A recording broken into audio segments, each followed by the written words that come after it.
The president of the African Development Bank, Mr. Akinwumi Ayodeji Adesina, joins us now from Davos. A very good evening, sir. Thank you so much for taking out the time to speak to us. In your lifetime, you've seen probably many plans come and go, initiatives with the goal of improving aid to Africa. Does Africa need a Marshall Plan, and what should it look like, according to you? Well, first and foremost, let me say that we're very delighted at the African Development Bank for the support of Germany to the bank. Germany is a very important part of the bank, and Chancellor Merkel has been a great supporter, not only of the African Development Bank, but of Africa itself. Well, there are many reasons why Germany, I think, should invest under the German presidency of G20 in Africa, and I look forward to that compact with Africa. First and foremost, remember that Africa actually today is the second fastest growing region in terms of foreign direct investment, second only to Southeast Asia. Second is that you look at the population of Africa is very high. By 2050, Africa will have the same population as India and China taken together. So the consumer demand is going to reach $1 trillion, and business-to-business expenditure is going to be well over $3 trillion. So if you're looking for a place in which the rate of return is going to be high, where the demand is high for energy, for infrastructure, the water, sanitation, it's actually definitely in Africa. I look forward to the compact with Africa, the Marshall Plan, as you call it, for Africa. And I think that that has to deal with the African-owned homegrown plan to transform the continent. And we have that, we call it high fives. First is to light up and power Africa. Energy, power is the most important thing in Africa. And second is to feed Africa, to actually transform agriculture, which is what Africa has as a huge comparative advantage, into a competitive advantage. The third is to help Africa to industrialize, because when you industrialize, you will be able to create a lot of decent jobs, get a lot of young people employed, and that make Africa more competitive on global stage. The fourth, of course, is to help to integrate Africa. We call it regional integration, expand the market size for Africa so that Africa can trade a lot more with itself, not just depend on international markets with all the volatilities.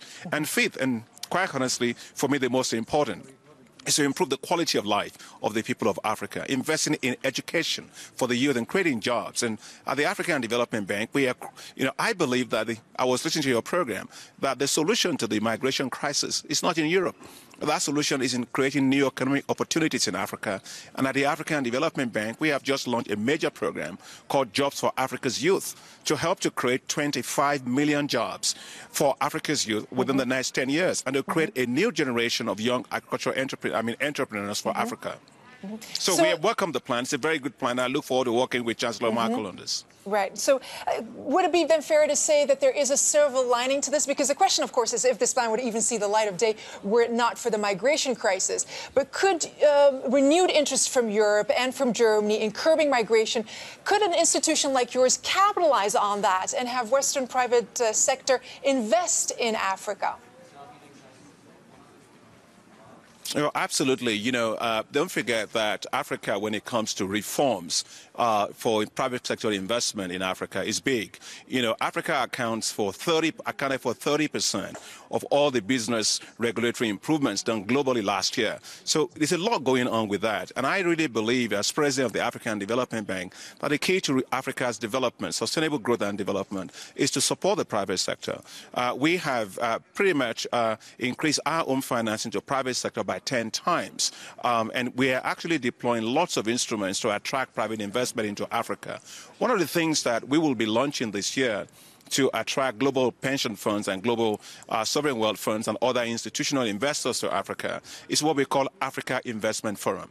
German companies, for example, will be able to come to support on renewable energy in Africa, set up an automobile industry in Africa, whether it's ICT industry. So this Africa Investment Forum is going to be the forum to help us to bring huge amount of foreign direct investment into Africa. And of course, the African Development Bank's role is to make sure that the right policies are in place, the right regulatory environments in place, and that the governments continue to invest in infrastructure. I can't emphasize, too much the importance of power, because today you have 645 million Africans that do not have access to power. And without power, you have nothing, absolutely. So the African Development Bank will be investing $12 billion of our own money into the power sector in the next 5 years and to leverage about $50 billion from the private sector. So, yes, we are looking to working with private sector. And absolutely, there's no doubt in my mind that the Africa Investment Forum, working with Germany, will be the way to do that.